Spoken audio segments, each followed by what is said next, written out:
Why is it so hard to do the little things that would improve my life?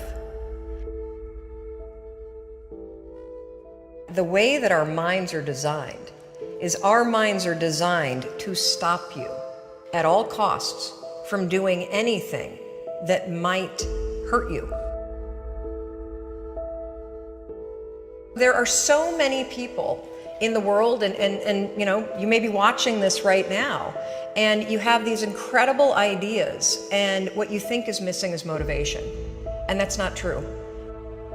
Because the way that our minds are wired, and the fact about human beings, is that we are not designed to do things that are uncomfortable or scary or difficult. Our brains are designed to protect us from those things because our brains are trying to keep us alive. And in order to change, in order to build a business, in order to be the best parent, the best spouse, to do all those things that you know you want to do with your life, with your work, with your dreams, you're going to have to do things that are difficult, uncertain, or scary, which sets up this problem for all of us.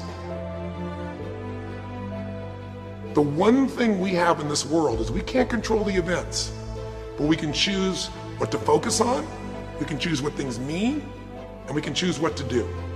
Those three choices, those three decisions really control our life. You can always make a decision. That's always in your control. Staying with somebody that treats you like garbage is a decision. It is. Staying at a job that you hate is a decision. Staying in the body that you are not proud of is a decision. Is it going to be easy? No, it's not going to be easy to change. It's simple. It's your job to push yourself.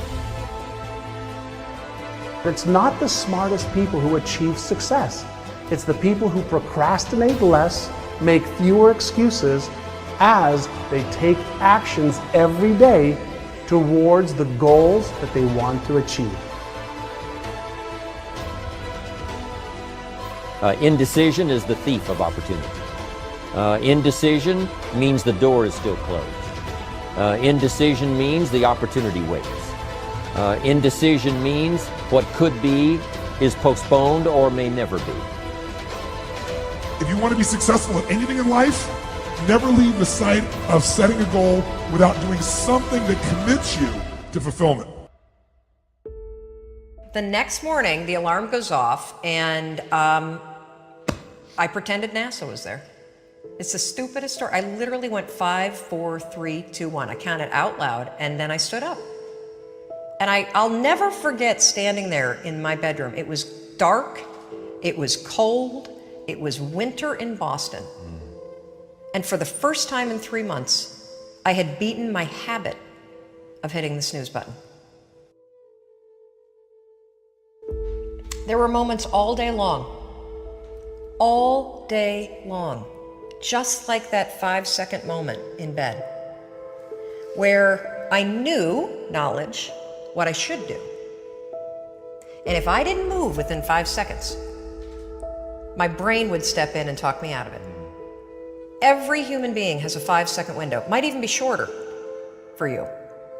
You have about a 5-second window in which you can move from idea to action before your brain kicks into full gear and sabotages any change in behavior. Your life is what you think it should be. That's exactly what you are right now. You are what you thought you should be. And if you don't like who you are, you got to change what you think you should be. What you think is more important than what you do. And so if you want to change, you got to work on this attitude bit. Decide, commit, act, succeed, repeat. The one thing that all the greats have in common is they sweat the small stuff. They pay very, very close attention to every detail. What makes you comfortable can ruin you. And what makes you uncomfortable is the only way to grow. What you are and what you become depends on how you use your time. The billionaire and the beggar both have 24 hours every day. The old and the young, the black and the white, the Indian and the Asian are all given the same amount of time every day. You cannot stop a day. You cannot stop an hour. But you can control how it will be used. Your life comes down to your decisions, and if you change your decisions, you will change everything.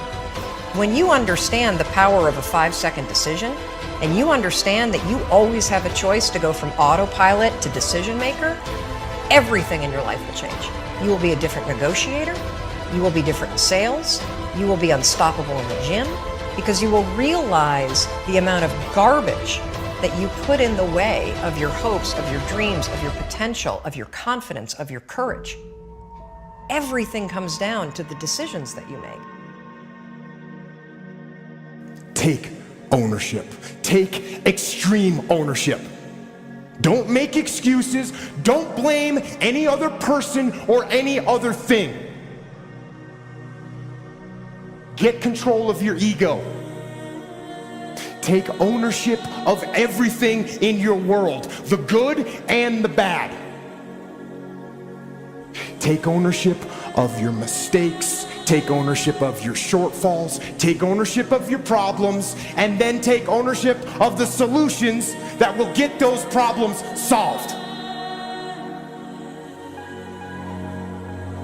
Take ownership of your mission. Take ownership of your job, of your team, of your future, and take ownership of your life. The first source of inspiration is deciding. Second source of inspiration is planning. And now, here's a big source of inspiration, beginning. Getting started. Actually turning thought and the notes on the paper, the plans, actually now committing it to action. Getting started. I'm a humongous believer that ideas are and that execution's the game. Well, I think the one thing that discipline definitely does help you with is it helps you get things done.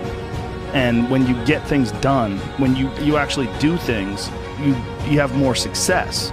If you have more success, and sometimes a big part of success is just not being f***ing lazy and just doing it. Yeah. That's like 90% of it is just showing up. Get there and start working. Like, you're not gonna feel perfect every day. If I only worked out when I felt good, I'd be a fat f***. Discipline, it does start with waking up early. It really does. But that is just the beginning. And I always say that discipline is the root of all good qualities. But you have to absolutely apply it to things outside of just waking up early. It's everything. It's working out every day, making yourself stronger and faster and more flexible and healthier. Discipline is eating the right foods to fuel your system.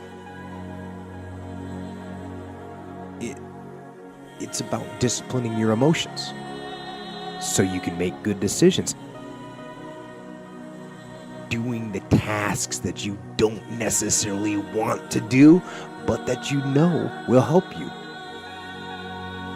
The thing about self-discipline is that it is necessary for everything you do in your life. You have to be self-disciplined. Discipline is not punishment. It's not. If you change your mindset and really focus it on what discipline really is, you start to welcome discipline. You welcome self-discipline into your life. You people have to know you, not because, oh, he's a good salesman. Oh, he's a good this. Oh, he's an artist. People need to know you for one major thing first. He works. He produces. The guy's there every day. The guy's pushing and shoving. Because the truth is, no matter how good your ideas are, how good your art is, or how good your skill set is, if you're not working, man, if you're not vibrating at a frequency that people say, my God, how does that guy do all that? If you're not vibrating at that rate, if you're not working at that level, you're not going to make it.